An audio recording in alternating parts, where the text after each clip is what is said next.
नमस्कार.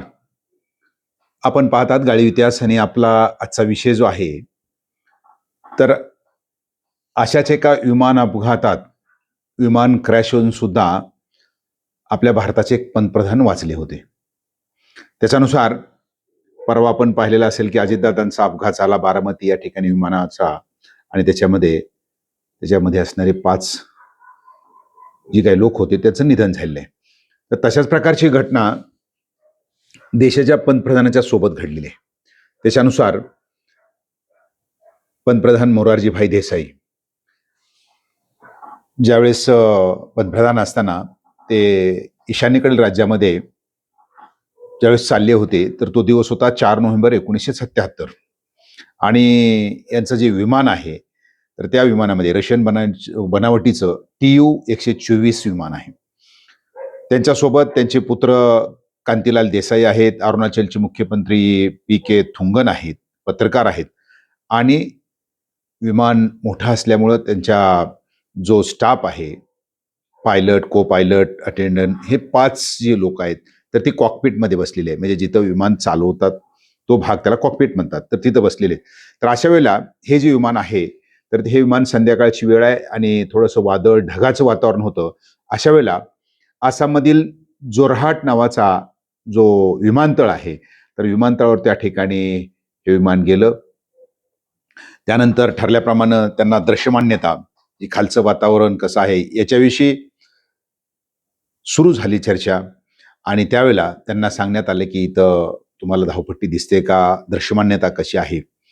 विमानतळाला जो काही पायलट असेल त्याला खालची धावपट्टी दिसत नव्हती. अशा वेळेला त्याने काही तिथं चकरा मारल्या आणि त्याच्यानंतर जरा खाली गेल्यानंतर आपण धावपट्टी लवकर पाहू शकतो अशा अंदाजामुळं त्या असणाऱ्या पायलटनं विमान खालच्या बाजूला घेतलं. मात्र त्या ठिकाणी असणारे झाडं, आसाम आहे, दलदलीचा प्रदेश असतो, तर त्यामुळं खालच्या बाजूला जी झाडं होती, म्हणजे साधारणतः जो जोरहाट नावाचं विमानतळ आहे त्याच्यापासून 4 किलोमीटरवर टेकेला गाव जो होतं तिथलं टेकेला, तर या ठिकाणी असणाऱ्या भात शेती आहे आणि वरच्या बाजूला भरपूर अशा प्रकारची झाडं आहेत.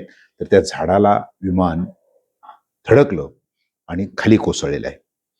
सायंकाळची वेळ होती. अक्षरशः या असणाऱ्या अपघातामध्ये कॉकपिटमधील सर्व 5 जी काही पायलट, को पायलट जे काय असतील बाकीची मंडळी त्यांना मदत करणारी 500 लोकांचं त्याच्यामध्ये दुर्दैवी निधन झालेलं आहे. विमानाला आग लागली नव्हती हा फायदा.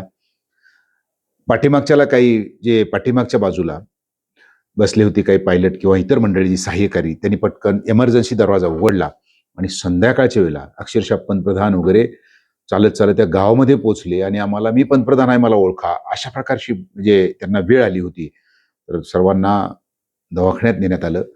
विशेष म्हणजे पंतप्रधानांचं वय मोरारजीभाई देसाई 81 वर्षाचं वय होतं. फार थोडं किरकोळ जर आपण बघितलं जखम किंवा लागलं याच्यापेक्षा त्यांना काही झालं नाही. मात्र याच्यामध्ये 5 क्रू मेंबरचं निधन झालं होतं. म्हणजे एवढा मोठा विमान अपघात, त्याला आपण क्रॅश लँडिंग म्हणतो, झालं तरी सुद्धा 5 लोकं मेली किंवा ठार झाली तरी सुद्धा पंतप्रधानाला काहीच झालं नव्हतं. म्हणजे हा वेगळेपण आपल्याला याच्यामध्ये दिसतंय. तर अशा रीतीनं आजच्या बारामतीच्या असणाऱ्या विमान अपघातामध्ये अशाही प्रकारची घटना आहे. देव त्यांचं बलवत्तर आपल्याला म्हणावं लागेल आणि म्हणून एवढा भीषण अशा प्रकारचा विमान अपघात झाला असताना सुद्धा 4 नोव्हेंबर 1977ला देशाचे पंतप्रधान मोरारजीभाई देसाई त्या ठिकाणी वाचलेले होते. अशाच प्रकारची व्हिडिओ पाहण्याकरता आपण जर यूट्यूबर असाल तर आपण सबस्क्राईब करा आणि जर इंस्टा आणि फेसबुक बघत असाल तर आपण फॉलो करा. अनेक अशा प्रकारचे नवीन माहितीची व्हिडिओ आपल्याला इतिहासाचे पाहायला मिळतील आणि म्हणून आपण पाहत राहा गाळीव इतिहास.